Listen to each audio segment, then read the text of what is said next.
बिल्लाहि मिनश शैतानिर रजीम बिस्मिल्लाहिर रहमानिर रहीम। मौला कायनात हज़रत अमीरुल मोमिनीन अली इब्न अबी तालिब अलैहिस्सलातु वस्सलाम के मजमूए कलाम नहजुल बलागा के पहले बाब का खुतबा नंबर 174 और उसका दूसरा हिस्सा।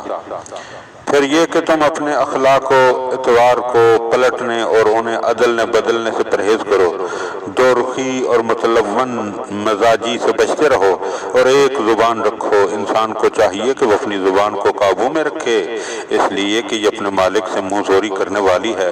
खुदा की कसम मैंने किसी परहेजगार को नहीं देखा कि तकवा इसके लिए मुफीद साबित न हुआ हो जब तक उसने अपनी ज़ुबान की हिफाजत न की हो।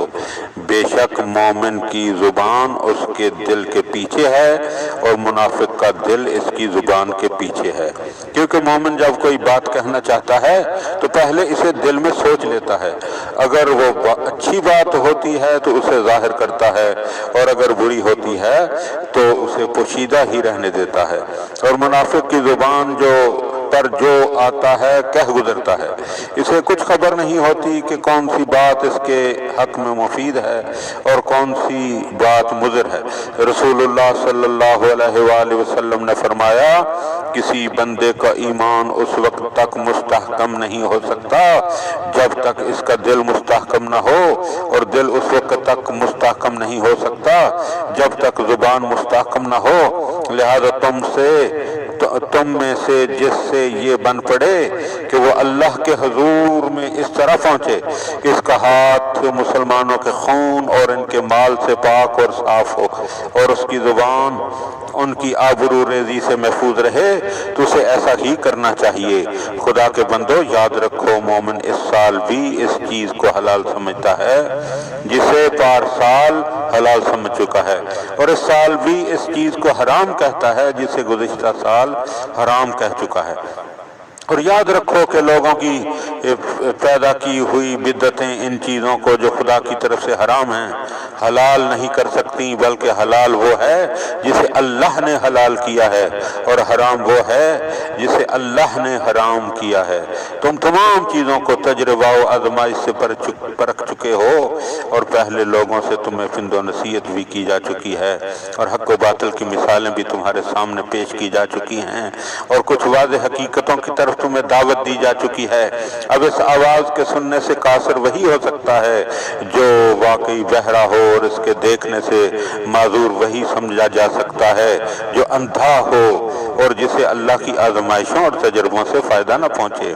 वो किसी फिंदो नसीहत से फ़ायदा नहीं उठा सकता, इसे ज़ियाकारियाँ ही दरपेश होंगी, यहाँ तक कि वो बुरी बातों को अच्छा और अच्छी बातों को बुरा समझेगा।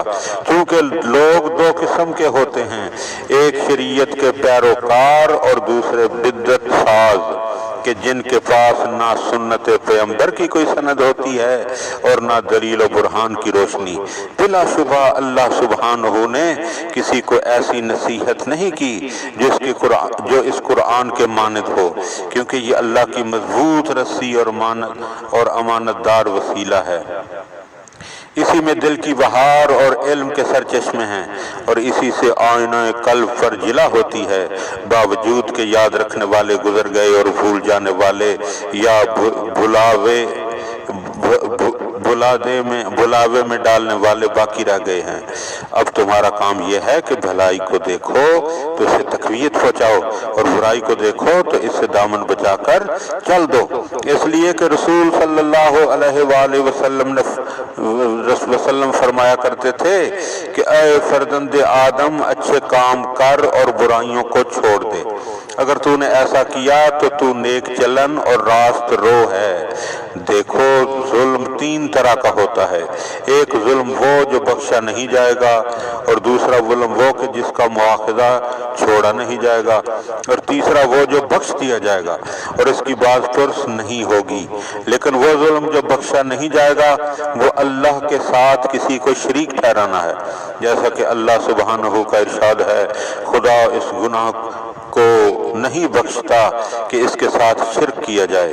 और वो जुल्म जो बख्श दिया जाएगा वो है जो बंदा छोटे छोटे गुनाहों का मुर्तकिब हो ہوकर اپنے نفس پر کرتا ہے، اور وہ ظلم کہ جس کو نظر انداز نہیں کیا جا سکتا وہ بندوں کا ایک دوسرے پر ظلم و زیادتی کرنا ہے، جس کا آخرت میں سخت بدلہ لیا جائے گا، اور وہ کوئی چھریوں سے کچوکے دینا اور کوڑوں سے مارنا نہیں ہے، بلکہ ایک ایسا سخت عذاب ہے کہ جس کے مقابلے میں یہ چیزیں بہت ہی کم ہیں۔ دین خدا میں رنگ بدلنے سے بچو، کیونکہ تمہارا حق پر ایک کر لینا جسے تم ناپسند کرتے ہو باطل راستوں پر جا کر بٹ جانے سے جو تمہارا محبوب مشغلہ ہے بہتر ہے۔ بے شک اللہ سبحانہ نے اگلوں اور پچھلوں میں سے کسی کو متفرق اور پراگندہ ہو جانے سے کوئی بھلائی نہیں دی۔ اے لوگو، لائق مبارکباد ہے وہ شخص جسے اپنے عیوب دوسروں کی عیب گیری سے باز رکھے، اور قابل مبارکباد ہے وہ شخص جو اپنے گھر کے گوشہ میں بیٹھ جائے اور جو کھانا میسر آ جائے کھا لے اور اپنے اللہ کی عبادت میں لگا رہے اور اپنے گناہوں پر آنسو بہائے۔ اس طرح وہ بس اپنی ذات کی فکر میں رہے اور دوسرے لوگ اس سے آرام میں رہیں۔